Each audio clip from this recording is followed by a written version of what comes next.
August 18th, 1979, a 100-degree afternoon in Buchanan County, Iowa. 2,000 people jammed into the grandstands of the county fair, and a man named Dale Pressler just made the biggest mistake of his life, and he was laughing while he did it.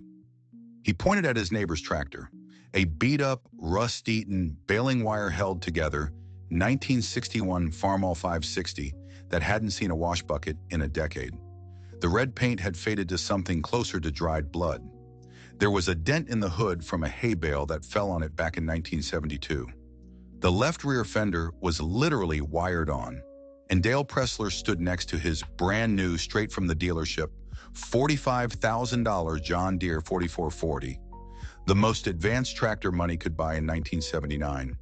And he laughed so hard he nearly choked on his cigarette. Then he announced, loud enough for half the grandstand to hear, $10,000 cash says that piece of junkyard scrap doesn't make it halfway down the track. 2,000 people heard it. Every single one of them thought the same thing. This isn't even a contest. But the man standing next to that rusty tractor, he didn't flinch. He didn't argue. He looked at Dale, looked at the money being waved around, and said 4 words that would be repeated in that county for the next 40 years. I'll take that bet. And right there, in that single moment, Dale Pressler's whole world started cracking at the foundation. He just didn't know it yet. The man who took that bet was named Eugene Holtz, 44 years old. Quiet, the kind of man who talked to his equipment more than he talked to people. His grandfather had come to Iowa as a refugee from a failed Nebraska homestead, worked as a hired hand for 15 years before saving enough to buy 160 acres of his own. Eugene's father had expanded that to 280 acres. Eugene had inherited every acre, every debt, and every lesson that came with it in 1965 when his father died. And for the last 14 years, he'd done exactly what his father and grandfather had done. Worked hard, lived carefully, and kept his mouth shut. He didn't sit on any boards. He didn't drive a new truck every 2 years. He didn't wear boots that cost more than most farmers' church suits. But there was something Eugene knew about that Farmall that nobody else in that fairground knew. A secret he'd stumbled across completely by accident in the winter of 1971 when he'd pulled the engine apart to replace a cracked head gasket. A secret so significant that if Dale Pressler had known, if anyone had known, not a single person in that grandstand would have laughed. We'll get to it, but not yet. First, you need to understand what was really at stake. Dale Pressler wasn't just some rich farmer showing off. He was the man in Buchanan County. Old money Iowa style, meaning his grandfather had snapped up 800 acres during the Depression for pennies on the dollar when desperate men had no choice but to sell. By 1979, the Pressler family owned over 2,200 acres of prime northeast Iowa farmland. Dale had spent his entire adult life making sure everyone knew it. New truck every 2 years, a seat on the county board, a seat on the co-op board, a seat on the church finance committee. Not because he cared about any of those things, but because he liked seeing his name on plaques. And every time a neighbor struggled, every time a farm went up for auction, Dale was there with his checkbook and his smile, picking up the pieces at a discount. He'd won the Buchanan County tractor pull 3 years running, 1976, 1977, 1978. His old John Deere 43 had been dominant, and this year he'd upgraded to the even more powerful 4B Award 40, 130 horsepower, turbocharged diesel engine, power shift transmission, factory air conditioning, and a sound-dampened cab that cost more than most farmers made in a year. When Dale saw Eugene's name on the competitor list, he thought it was a joke. When he walked over to the staging area and actually saw the Farmall 560, he made it a performance. He walked around it slowly, kicked a tire, shook his head, clicked his tongue. You know what this tractor's worth, Eugene? About $150, and that's if you sell it for scrap. Then he offered to buy it right there, $500 cash, just to spare Eugene the embarrassment of what was coming. Eugene said 3 words, "Not for sale." Dale laughed. He laughed like a man who had already won. He was already rehearsing the story he'd tell later. He would never get the chance to tell it. The open class pull started at 4:30 p.m., 15 tractors. The heat was brutal. The grandstands were packed. Every serious machine in 3 counties was lined up on that track. A couple of case tractors, an International 1466, a modified Massey Ferguson, and Eugene's Farmall 560, the oldest and smallest machine in the lineup by at least a decade, looking like it belonged in a junkyard and not a competition. Eugene drew 8th position, Dale drew 12th. The first 7 tractors pulled distances ranging from 187 feet to a full pull at 300 feet. The crowd was loud, enjoying itself, cheering the good runs, groaning at the ones that fell short. Then Eugene climbed up onto that Farmall and hit the starter. It caught on the first try, not with a cough and a rattle, with a deep, healthy rumble that made people in the grandstand look up, a sound too big for a machine that looked that worn out. People started paying attention before it even moved. Eugene let it warm up, got the signal, eased the clutch out. At 100 feet, nothing unusual, just another tractor pulling a weighted sled. At 150 feet, a few people started watching more closely. At 200 feet, people were leaning forward. At 250 feet, the whole grandstand was on its feet. The exhaust stack was firing black smoke into the August sky. The rear tires were digging into the dirt, throwing rooster tails of soil. The engine was screaming, a sound that seemed physically impossible from a machine that old. It crossed the 300-foot line, full pull. The crowd exploded. People were grabbing their neighbors, looking at each other like they'd just seen a magic trick. That rusty, dented, baling wire Farmall 560 had just posted a full pull in the open class. Eugene drove back to the staging area like nothing happened, shut off the engine, climbed down, walked to the water cooler without looking at anyone. Dale Pressler was standing 20 feet away, and for the first time in as long as anyone in that county could remember, Dale Pressler was not smiling. But the real story? The real reason that tractor just did what it did? That was still a secret. And when it came out, everything was going to change all over again. Here's what nobody knew. When Eugene pulled that Farmall's engine apart in the winter of 1971, he found something that didn't match any spec sheet ever printed. The cylinders were bored out. The pistons were different, heavier, higher compression ratio. The camshaft had a profile he'd never seen on a production 560. Someone had done serious factory-level work to this engine. Eugene did his research, made some calls, dug through records. What he found stopped him cold. His Farmall 560 was not a standard production tractor. It was a factory test mule. Back in 1962, International Harvester engineers had modified a small batch of 560s with prototype components they were developing for the Farmall 706, the next generation replacement. They were testing new bore sizes, new compression ratios, new cam profiles. Most of those test mules got scrapped when the testing was done, but one of them had somehow slipped through the cracks, made it onto a dealer's lot in Cedar Rapids, got sold as a used standard 560 in 1967 to Eugene's father, who never knew what he had, who just thought he'd bought an exceptionally good tractor and never questioned it. That prototype engine pushed the output from 60 horsepower to somewhere between 85 and 90. Not enough to win drag races against a brand new 4440, but a whole lot more tractor than it looked like. And Eugene had known this secret for 8 years, had never told a single soul, until Dale Pressler bet $10,000 against it, and Eugene decided the time had finally come. The finals started at 5:30 with the sun going low and shadows stretching long across the track. 8 tractors had made the cut. Both case machines, the International, the Massey Ferguson, Dale's John Deere 4440, and to everyone's continuing astonishment, Eugene's Farmall 560. The sled weight went up by 2,000 pounds. This was where machines broke. The first 4 tractors pulled distances between 235 and 268 feet. Solid numbers. Then Eugene hooked up again. The crowd was watching from the very first second this time. The Farmall roared, that same deep, impossible sound. At 200 feet, the sled was getting heavy. At 250, the tires were spinning and grabbing, spinning and grabbing. At 275, it looked like it was over.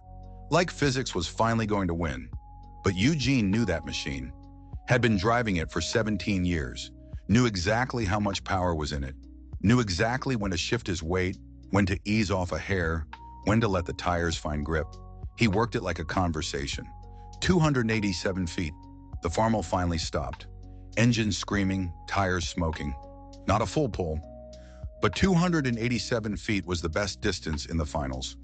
By a wide margin, Dale Pressler climbed into his John Deere with the confidence of a man who had already collected his winnings in his head.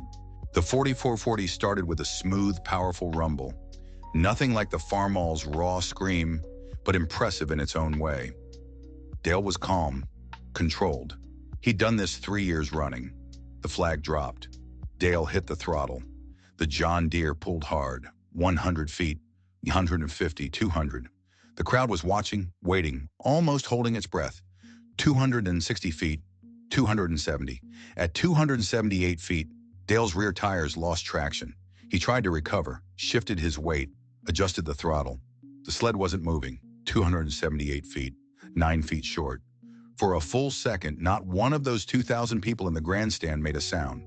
Then the noise came, not cheering, not groaning, just an explosion of voices all at once, as the reality of what had just happened landed on everyone at the same moment. The remaining 2 tractors couldn't touch Eugene's mark. When the announcer read the final results, Eugene Holtz and his 1961 Farmall 560 had won the Buchanan County Fair Open Class Tractor Pull. First place prize, $500 and a trophy. But Eugene had already won something worth more than that. He walked over to Dale Pressler, reached into his pocket, pulled out a folded piece of paper. "I'll take that 10,000 now," he said quietly. The whole county was watching. Every single person who had heard Dale make that bet. Every person who had laughed at the rusty Farmall. Every farmer who had felt Dale's boot on his neck at one auction or another. They were all watching right now to see what kind of man Dale Pressler really was. Dale's face went red. His jaw tightened. For a moment, it looked like he might try to squirm out of it, make some argument, call some technicality. But there were too many witnesses. He'd announced that bet loud enough for the whole grandstand to hear. He reached into his jacket, pulled out his checkbook, wrote a check for $10,000 and handed it to Eugene without looking at him.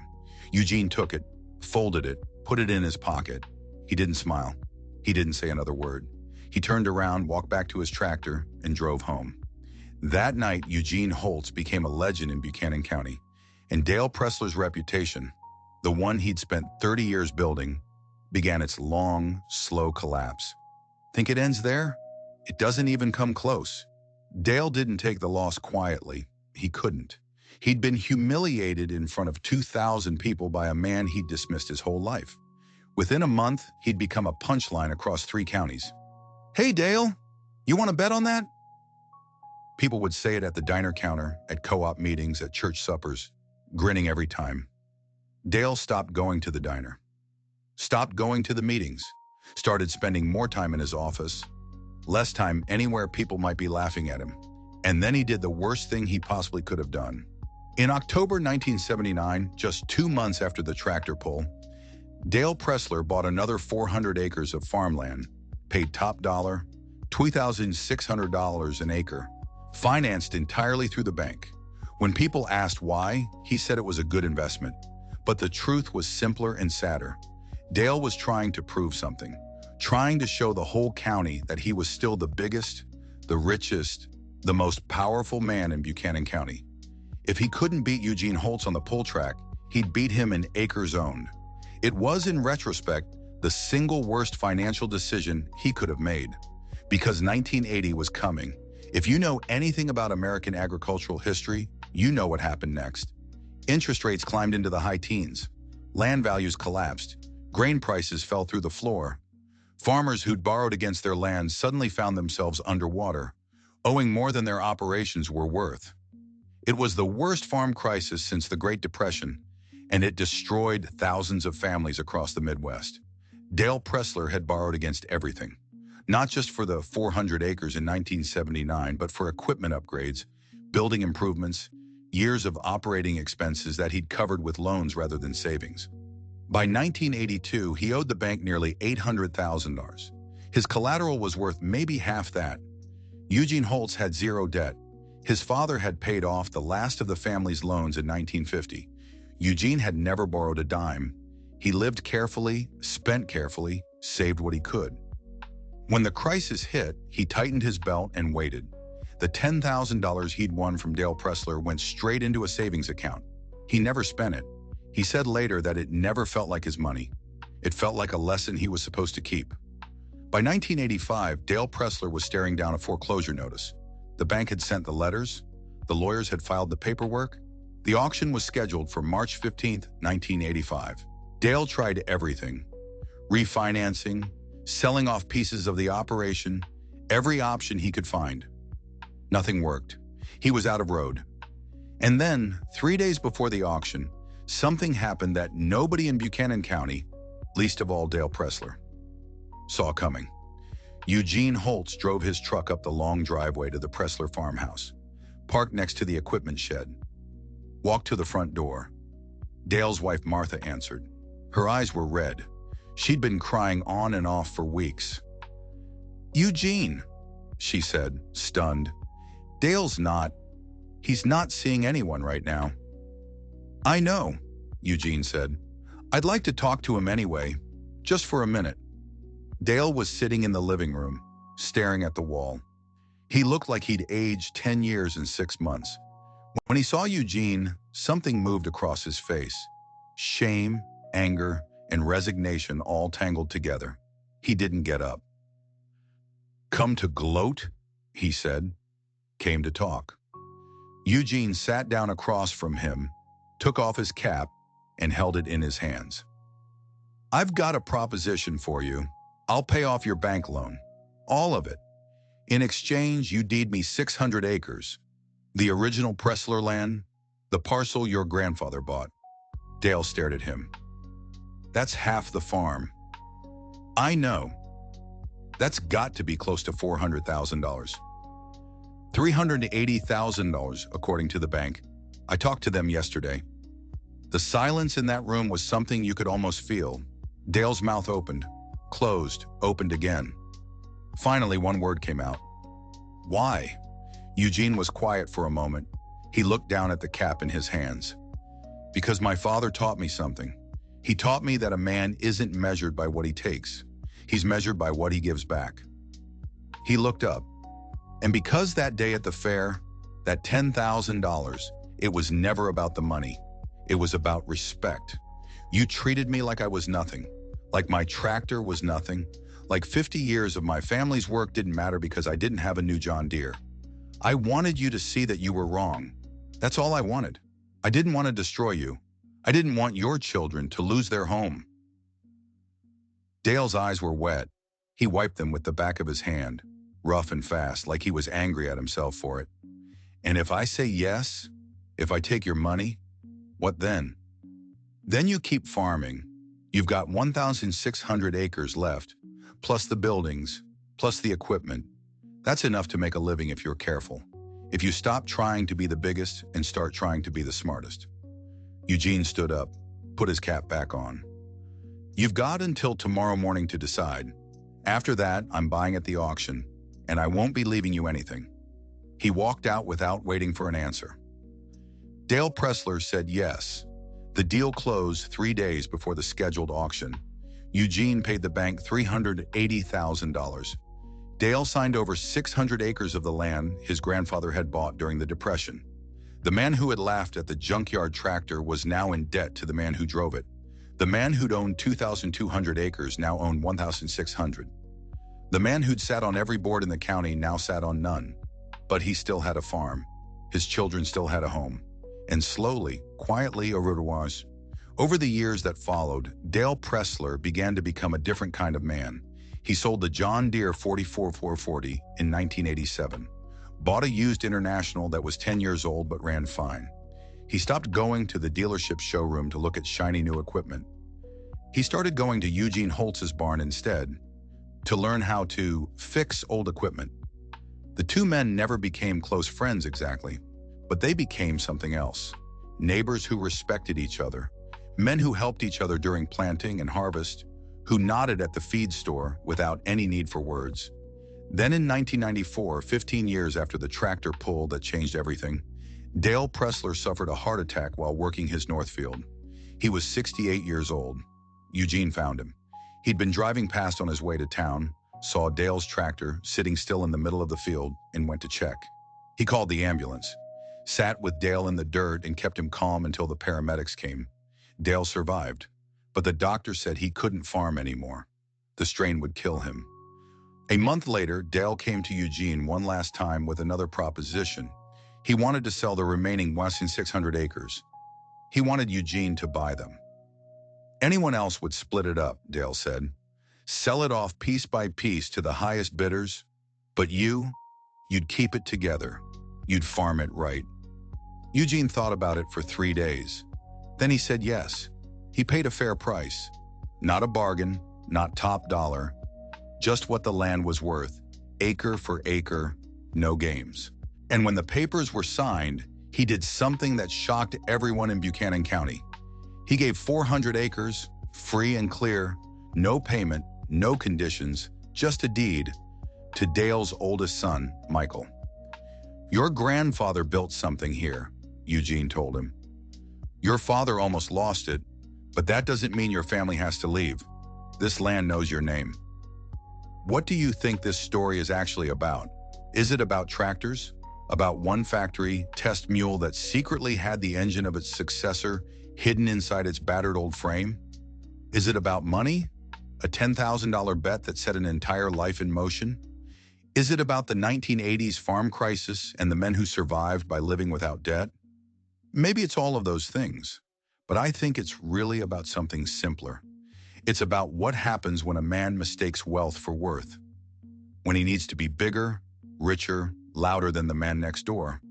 When he laughs at what he doesn't understand, bets against people he's never bothered to know, measures himself by comparison instead of character.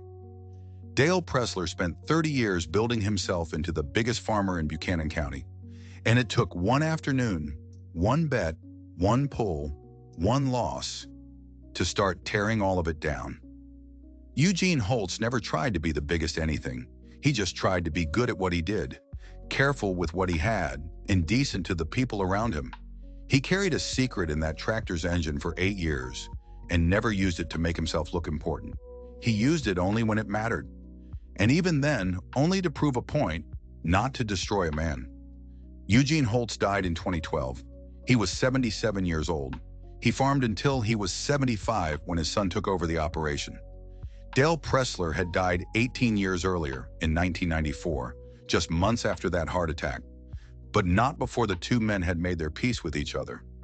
The Farmall 560, the factory test mule that started all of this, is still in the family barn. Eugene's grandson restored it a few years ago, stripped it to bare metal, rebuilt it from the ground up. It runs better now than it did in 1979. Every August during the county fair, they bring it out and park it near the tractor pull track. There's a small sign next to it that tells the story. The bet, the pull, the upset that nobody expected. People stop and read it. They look at that tractor. They shake their heads. Hard to believe, even, they say. That rusty old thing beat a brand new John Deere? But if you look closely, if you know where to look, you can still see the faint outline of a number stamped into the engine block, a test mule designation from 1962.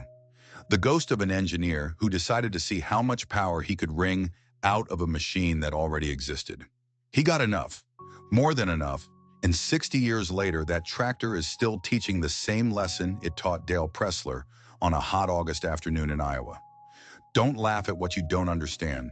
Don't bet against people you've underestimated, and never, ever just assume that what you see on the outside tells you anything about what's underneath. The rust doesn't matter. The dents don't matter. The baling wire doesn't matter. What matters is what's in the heart of the machine and what's in the heart of the man who drives it. If this story moved you, if you've ever been the person people laughed at, or if you've ever been Dale Pressler and you know it, leave a comment below and tell us. And if you want more stories like this one, make sure you hit subscribe. There are more where this came from.